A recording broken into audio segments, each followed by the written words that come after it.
kvantfüüsika aitab su keha paraneda. Ja ma tean, mida sa praegu mõtled, see kõlab nagu täielik jama, eks? Aga ma luban sulle, et see ei ole nii. Tegelikult on see üks täiesti reaalne ja värske avastus kvantbioloogiast. See on selline üsna noor uurimisvaldkond, mis uurib, kuidas elusolendid toetuvad kvantfüüsikale, et ellu jääda.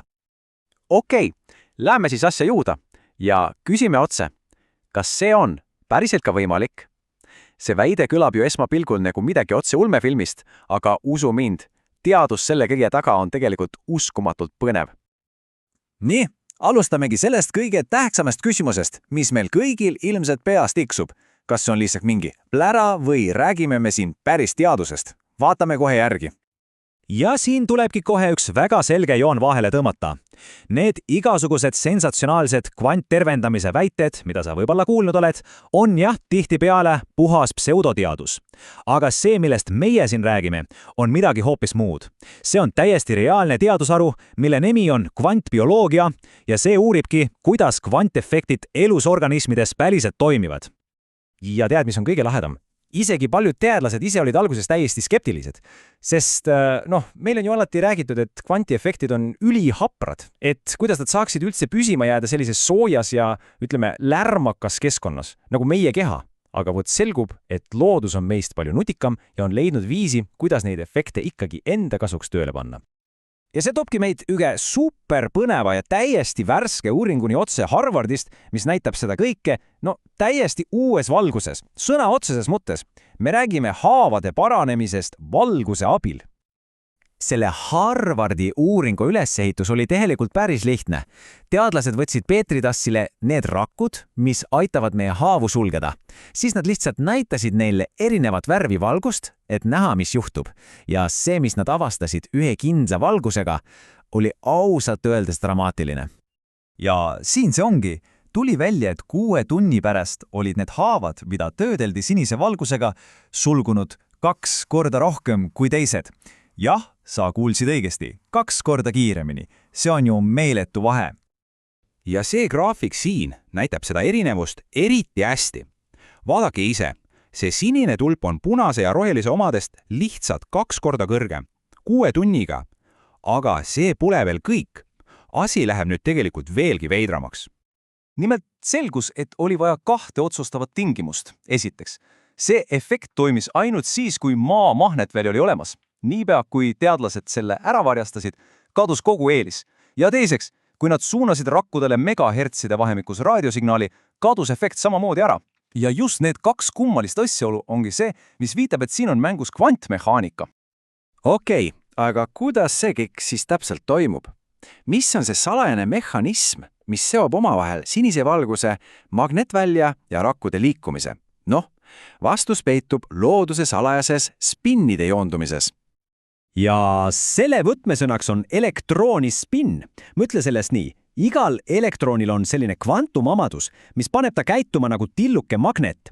Ja täpselt nagu kompassi nõela saab ka selle tillukese magneti suunda mõjutada mõne suurema magnetiväljaga, näiteks maamagnetiväljaga. Kogu see paranemise protsess on tegelikult nagu selline kaskaad, mis käib samm-sammult. Kõigepealt, kui sa saad haava, siis need vigastatud rakud saadavad välja hästi nõrka valgussignaali, nagu appikarje. Teised, lähedal olevad parandavad rakud, märkavad seda valgust ja see käivitab neis keemilise reaktsiooni, mis paneb nad haava poole liikuma. Ja nüüd tulebki see kvantosa mälgu. Selle reaktsiooni kiirus ja tõhusus sõltub elektronide spinnide joondumisest ning just maa magnetväli on see, mis aitab neil spinnidel õigesti joonduda, et kogu see masinavärk tööle hakkaks. Aga miks siis see väline sinine valgus kõige kiirendab? See annab sellele spetsiifilisele keemilise reaktsioonile justkui superlaengus lisatõuke. Mõtle sellest kui lisakütusest. Rohkem õiget valgust tähendab, et see reaktsioon, mis rakke liikuma paneb, toimub lihtsalt palju sagedamini. Rakud liikuvad kiiremini ja haa paraneb kiiremini. Nii lihtne see ongi. Aga teate, see Harvardi uuring ei ole mingi üksik veidrus või anomaalia. Tegelikult on see lihtsalt üks tükikene palju suuremast pildist, mis näitab meile, et kvantmaailm on loomariigis palju levinum, kui me iial arvanud oleme.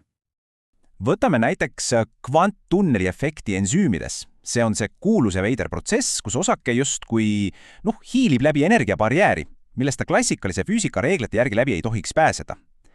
Kujuta ette palli, mis teleporteerub läbi seina, selle asemel, et sellest üle lennata. See kõlab nagu maagia, aga see on täiesti reaalne kvantefekt ja see on ülioluline paljudes bioloogilistes protsessides, näiteks rakkude jagunemisel. Või veel parem näide, rändlinnud. Teadlased usuvad üha enam, et just need samad elektroonide spinnid nendes silmades võimaldavad neil sõna otseses mõttes maa magnetvälja näha. See on nagu sisse ehitatud kvantkompass, mis aitab neil navigeerida tuhandeid kilomeetreid. Ja see on täpselt seesama põhimõte, spinnide joondumine magnetväljas, mis oli mängus ka selles haavade paranemise uuringus. Okei, aga mida me siis sellest kõigest järeldama peaksime? Mida loodus meile sellega õpetama üritab?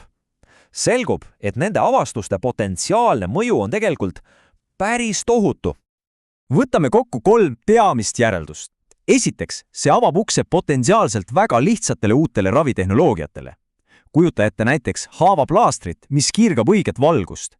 Teiseks, see loob täiesti uue ja ülimalt põneva uurimisala, mis asub täpselt bioloogia, keemia ja füüsika ristumiskohas. Ja kolmandaks, mis on ehk kõige olulisem, see näitab meile, et kvantefektid ei olegi nii õrnad ja haprad, nagu me oleme alati arvanud. Ja just see viimane punkt ongi tegelikult ohtult oluline. See näitab meile, et kvantprotsessid ei ole nii haprad, kui me arvame, sest mõtte, kui me suudame aru saada, kuidas loodus suudab kvantmaailmas soojas ja märjas keskkonnas stabiilsena hoida, siis ehk saame samu nippe kasutada ka omaenda tehnoloogiate, näiteks kvantarvutite ehitamisel. Ja lõpetuseks tahaksin jätta teid mõtlema just selle küsimuse üle. Loodus on neid asju optimeerinud miljardeid aastaid. Kui tema on juba kvantfüüsika selgeks saanud ja enda kasuks tööle pannud, siis mida kõike me veel temalt õppida võiksime, kui me vaid oskaksime õigesti kuulata.